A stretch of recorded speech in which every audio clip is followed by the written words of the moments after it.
تو عورتوں کا ہمیشہ گلہ ہوتا تھا کہ آپ تو ایک خاتون اومبڈس پرسن ہیں تو آپ ہمیں ریلیف نہیں دے رہی. تو ہم کہتے تھے کہ دیکھیں ایک جج کی جو پوزیشن ہے, ایک محتسب کی جو پوزیشن ہے, وہ لاء کو انٹرپریٹ کرنے کی ہے. اس کے پاس لاء سے باہر نکل کے پرسنل اتھارٹی نہیں ہے اور نہ ہونی چاہیے. ٹھیک ہے, سوو موٹو جیسے نہیں تھا, اینڈ آئی ایم ہیپی کہ سوو موٹو نہیں تھا کیونکہ یہ پاکستان میں بڑا مس یوز بھی ہوا. پھر اسی طرح جیسے ساتھ میں اسی ایک نائیو انسٹیٹیوشن جو بنایا ایڈمنسٹریٹیولی, لاء وائز بڑا اسٹرانگ تھا, تو پراپرٹی کا ایکٹ اس کی طرف ٹرانسفر کر دیا. تو آپ سوچیں کہ یہ ادارہ جو ہے وہ انیشلی 58 کے سٹرکچر سے چلنا چاہیے تھا, 58 کے ایٹ لیسٹ اسٹاف ہونا چاہیے تھا. اور میرے 6 سال جب میں نے ٹینیور پورا کیا تب بھی میرے پاس 9 کا اسٹاف تھا. 9. اچھا ٹھیک ہے, 13 کا اسٹاف تھا, 13 میں سے 3 نے کیس ون کیا تو وہ نکل گئے آپ کے پاس. ٹھیک ہے, ایک جو تھا وہ اس کی ڈیتھ ہو گئی تو پیچھے آپ کے پاس 9 رہ گئے. اور باقی کا جو اسٹاف تھا وہ پھر بڑی مشکل سے ادھر ادھر سے کوئی ڈیپوٹیشن پہ پکڑ کے لائے. کچھ اسٹاف ہم جو ہے نا وہ یو این کے اداروں نے سپورٹ کر دیا. تو سب سے بڑا چیلنج تو یہ تھا. جو ایک سیکنڈ چیلنج تھا کہ یہ خاص طور پہ میں جب ہراسمنٹ کی بات کرتی ہوں کہ ہر ادارہ چاہے وہ کارپوریشن ہے, ایسوسی ایشن ہے, تعلیمی ادارہ ہے, یہ وہ ادارہ ہے, اس میں ایک چیلنج یہ آتا تھا کہ ہم اپنی پوری کوشش کر رہے تھے. میں نے اخبارات میں آپ جیسے لوگوں کا سہارا لیا, نوٹس ایشو کیے, ٹیمیں ترتیب دیں کہ وہ جا کے ادھر پروگرام کریں, اویئرنیس کریں, مانیٹرنگ وزٹ پلان کیے کہ وہ ایک جیسے آپ کے جو سوسائٹی کے سول سوسائٹی کے گروپ ہیں ان کی رپورٹس بنوائیں کہ تاکہ جہاں جہاں پتہ چلے کہ وہاں پہ جا کے کوڈ آف کنڈکٹ ڈسپلے کیا جائے. اسٹینڈنگ انکوائری کمیٹیز جن کو اینٹی ہراسمنٹ کمیٹی کہتے ہیں وہ فارم کی جائیں. اس میں ہم کافی حد تک کامیاب بھی ہوئے. لیکن جو کمیٹی ممبران تھے ان کے لیے یو این ویمن کی مدد سے اور یو این ڈی پی کی مدد سے باقاعدہ اورینٹیشن سیشنز بھی کیے گئے, بلکہ اسی پریمیسز میں بھی ہوئے, یونیورسٹیوں میں بھی ہوئے. لیکن ہوتا یہ تھا کہ جن کو کمیٹی ممبران بنایا جاتا تھا, جنہوں نے ہراسمنٹ کے خلاف ایک ڈیٹرنس کا رول اپنے اداروں میں کرنا تھا, وہی ریزسٹنس میں آتے تھے. وہ کوشش کرتے تھے کہ کوئی خاتون اگر یا لڑکی یا کوئی خاتون آئی ہے تو وہ اس کو ڈرائیں کہ تمہارا ہراسمنٹ کا کیس ہوگا, یہ جیسے وکٹم بلیمنگ ہوتا ہے نا, تمہاری بدنامی ہو جائے گی. تو رادر دین کہ ہراسر کے خلاف کھڑے ہوں, وہ جو وکٹم ہوتی تھی ہراسمنٹ کی اس کو ڈسکریج, اور کمیٹی ممبر پائے گئے ڈسکریجمنٹ میں. پھر اس کے لیے میں نے کچھ تھوڑی بہت کوشش یہ کی کہ جہاں پہ میرے نالج میں آیا کہ کمیٹی نے پرفارم نہیں کیا, میں نے ان کمیٹیز کو بھی فائن کیا. پھر یہاں پہ ایک ہمارے ساتھ یہ بھی تھا کہ ود ان انسٹیٹیوشنز بھی,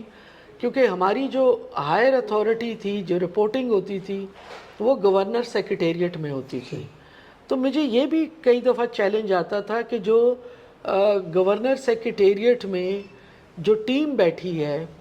لیگل ٹیم بیٹھی ہے, وہ بھی فلی کنونس نہیں ہے. وہ بھی گورنر کو اس طرح گائیڈ نہیں کری. جیسے فار ایگزامپل ہمارے پاس بیسٹ ایگزامپل یہ تھی کہ جب عارف الوی پریزیڈنٹ تھے تو ان کی پوری سپورٹ تھی فیڈرل اومبڈس پرسن کے آفس کو. وہ خود بھی سمجھتے تھے, بائی پروفیشن ڈاکٹر تھے لیکن ہائیلی سینسٹائز پرسن, کہ وہ ہراسمنٹ کے کیسز کو جس طرح خود ریویو کرتے تھے, لیگل ٹیم پہ ڈیپینڈنٹ نہیں تھے. انہوں نے بڑی اچھی ایگزامپل سیٹ کی. اس طرح کی سپورٹ مجھے نہیں پتا کہ آگے اب کیا ہوگا. جو میرے بعد جو خاتون آ رہی ہیں وہ اس کو جو چلائیں گی ان کو کتنی سپورٹ ان کے سامنے کتنے چیلنجز آئیں گے, اور میں ان کے لیے اچھی خواہشات. تو یہ جو چیز ہے نا, میں ذرا کنکلوڈ کر لوں کہ بھئی یہ جو ہے نا صرف لاء کا ایک طرف انفراسٹرکچر کا تھا, دوسرا لاء کی انڈرسٹینڈنگ کا تھا, تیسرا جو چیلنج تھا بجٹ کا تھا, اور چوتھا جو چیلنج تھا کہ اگر لوگ آپ کے سینسٹائز ہوں, بجٹ نہ ہو انفراسٹرکچر نہ ہو, پھر بھی وہ آپ کو کچھ نہ کچھ ڈیلیور کرتے ہیں. تو تو یہ ایک بہت بڑے چیلنجز کو میں نے بالکل تھوڑا سا اچھا میڈم، ایک تو مطلب جو ایڈمنسٹریٹو یا انسٹیٹیوشنل جو چیلنجز جن کا آپ نے تفصیل سے ذکر کیا، تو عمومی جو اس ادارے کی فعالیت کے حوالے سے جو اس صوبے کے عوام کا ان کا کیا رسپانس تھا، اسپیشلی جو خواتین جن کے نام پہ یہ ادارہ قائم کیا گیا تھا، تو وہاں سے کیا عام لوگ جو اداروں سے ہٹ کے جو مثلا جب جہاں جہاں اداروں میں اس قسم کی ہیرسمنٹ کمیٹیز قائم تھیں، تعلیمی اداروں میں، سرکاری گورنمنٹ کے آفیسز میں، اس سے ہٹ کے عام لوگ، وہ خواتین کی جو گھروں میں ہوتی ہیں، وہ اپنے حقوق کے حوالے سے وہ کتنا اویئر تھے کہ ہمارے حقوق کے لیے ایک ادارہ قائم ہے، تو ان کا کیا رسپانس تھا؟ کیا انڈیپینڈنٹ خواتین بھی آپ سے رجوع کر رہی تھیں؟ دیکھیے رجوع کیا، اگر آپ ریکارڈ اٹھا کے دیکھیں نا، تورغر جیسے علاقے سے واٹس ایپ کا جب ہم نے کووڈ کا 19 میں نے ٹیم سے کہا کہ ہم آن لائن شروع کرتے ہیں، پھر ہم نے اس کو پرماننٹ فیچر بنا لیا، اور رادر دین کہ ہم اسکائپ اور زوم پہ جاتے ہیں، ہم نے کہا عورتیں واٹس ایپ پہ اپیئر ہوں، بزرگ شہری واٹس ایپ پہ بالکل، اپیئر کئی بار آپ کے آفس میں تو آپ نے دیکھا، تو اس سے یہ ہوا کہ ہمارے پاس نارتھ وزیرستان، ساؤتھ وزیرستان، پھر اس کے بعد ہمارے پاس جو ہے تورغر، کوہستان، مانسیرا، اپر دیر، یہ وہ تھے کہ ایکسیسیبلٹی. لیکن یہ جو ایک پرابلم ہے نا لا کی، آپ دیکھیں کہ 14 مارچ کو میں نے آفس جب اپنا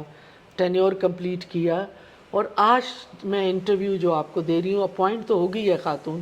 لیکن گورنمنٹ نے ابھی تک فنکشنل نہیں کیا. تو وہ جو ایک سپیڈ اپ کیا تھا، وہ اس کے اوپر بڑا گیپ آیا، ظاہر بات ہے، لوگوں کا ٹرسٹ اس میں گیا ہے کہ اچھا پھر یہ بھی ایسا ہی ایک ادارہ ہے، وہ کنٹینیوٹی نہیں رہی ہے، کنٹینیوٹی نہیں رہی. اور پھر وہ چیزیں، اور خاص طور پہ جو پراپرٹی کے کیسز تھے نا،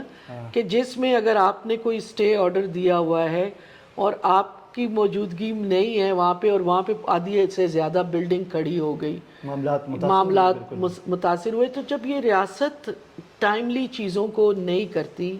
یا ادارے ٹائملی نہیں کرتے، تو جو ہم نے پہیا آگے کیا تھا، وہ پہیا پہلے لوگ بھی افیکٹ ہوئے ہیں، اور نئے لوگوں پہ اپنا ٹرسٹ بلڈ کرنے میں ہمیں ٹائم لگا. میڈم، بطور صوبائی محتسب، آپ کا ٹینیور کا کوئی خاص ایک یادگار کوئی ایک کیس جو ہمارے ناظرین کے لیے آپ شیئر کرنا چاہیں؟ دیکھیے، میں سمجھتی ہوں کہ چاہے وہ ہراسمنٹ کا کیس تھا، چاہے وہ پراپرٹی کا تھا، ان کو ابھی میں ڈاکومنٹ بھی کر رہی ہوں بیسٹ پریکٹسز کو. ایک تو میں سمجھتی ہوں کہ جو خواتین کا اسٹار مارکیٹنگ کا جو کیس تھا، کہ پراپرٹی کا، کہ جو ایک خواتین نے کا کیس ہائی کورٹ لیول پہ انڈورس ہوا. ایک تو میں سمجھتی ہوں کہ کیسز بہت زیادہ ہیں، اور ہائی کورٹ پشاور کو اگر اکنالج نہ کیا جائے تو یہ زیادتی ہوگی، کہ 98% کیسز کو جب ہائی کورٹ نے انڈورس کیا تو عورتوں کے پاس، تو اس میں یہ جس کیس کا میں نے آپ کو پراپرٹی کا ذکر کیا ہے وہ بھی کیس تھا. پھر اسی طرح جو ہے وہ ہراسمنٹ میں جب اسلامیہ کالج کا جو کیس تھا، کہ جس میں باوجود پولیٹیکل پریشر بھی تھا، ایڈمنسٹریشن کے اندر بھی ان کی سمپتھیز تھیں ہراسر کے ساتھ، لیکن ایٹ لیسٹ اومبڈس پرسن آفس میں کسی چیز سے انفلوئنس نہیں ہوئے. 2 کیسز پشاور پریزن کے تھے، کہ جس میں پریزن اتھارٹی نے بھی بہت اچھے طریقے سے ایک کمیٹی، میں سمجھتی ہوں کہ جن کمیٹیز نے بیسٹ کام کیا ہے اس میں پشاور پریزن کی کمیٹی جو ہے نا اینٹی ہراسمنٹ کی، وہ ٹاپ پہ آتی ہے. اور پھر اسی طرح ایک اور کام کیا تھا کہ یونیورسٹیز میں جو گورنر کی ٹیم کو بھی فیڈ بیک دیا تھا، اور جو پروفیسرز کے کمرے میں گلاس لگانے کا تھا، وہ امپلیمنٹ کروایا تاکہ لڑکیاں، وہ آئیڈیا محتسب کے آفس کی طرف سے تھا، وہ یہ ایک ہم نے کوشش کی کہ وہ گلاس لگا ہو اس میں، پھر اس میں تو وہ جو نہیں سب کے لیے ہو. اور وہ پھر اس کے لیے پھر میں نے سب سے پہلے جس یونیورسٹی کو میں نے فائن کیا تھا،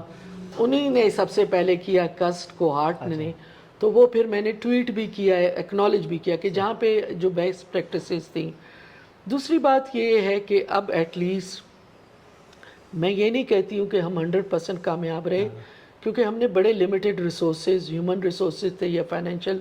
ریسورسز تھے، ان کے ساتھ کام کیا. لیکن ایٹ لیسٹ اس ادارے کی ایک اویئرنیس ایسی ہوئی کہ دوسرے اداروں کے کام بھی ہماری طرف آنے لگے، جس کے لیے وہ ایک کمیٹی بنائی گئی، اور کوارٹرلی ہم ملتے تھے، چاہے وہ سائبر کرائم ہے، وہ بھی ہراسمنٹ ایک بہت بڑا. اور یہ جو اسٹرکچر کھڑے کیے تھے، چاہے وہ پروونشل ہراسمنٹ واچ کمیٹی تھی یا institutional referral and coordination mechanism تھا، تو ایک لحاظ سے ہیومن رائٹ مشینری اور ویمن رائٹ مشینری کو اکٹھا کر کے لا انفورسنگ ایجنسیز میں سے سائبر کرائم اور پولیس کو اکٹھا کر کے ہم نے ایک کوشش کی، ویمن ڈیسک کے ذریعے کی، فوکل پرسنز کے ذریعے کی. اب ایک بیس بن گئی ہے. بالکل. اب ہمارا کام یہ ہے کہ اس بیس کو، اور میں ابھی بھی اپنی ذمہ داری سمجھتی ہوں کہ جو ہے میں نے اپنی ذمہ داری سے اور اپنا ٹینیور پورا کیا ہے، لیکن اس ادارے کو اسٹرینتھن کرنے کے لیے میری کوئی بھی والنٹیئر سپورٹ ہو، وہ میں نے لاء ڈپارٹمنٹ کو بھی کہا ہے اور ان کو بھی کہا ہے، اپنے آفس والوں کو بھی، کہ اگر آپ کو کبھی ضرورت ہو اور آپ کو لگے کہ میں کوئی ٹیکنیکل سپورٹ دے سکتی ہوں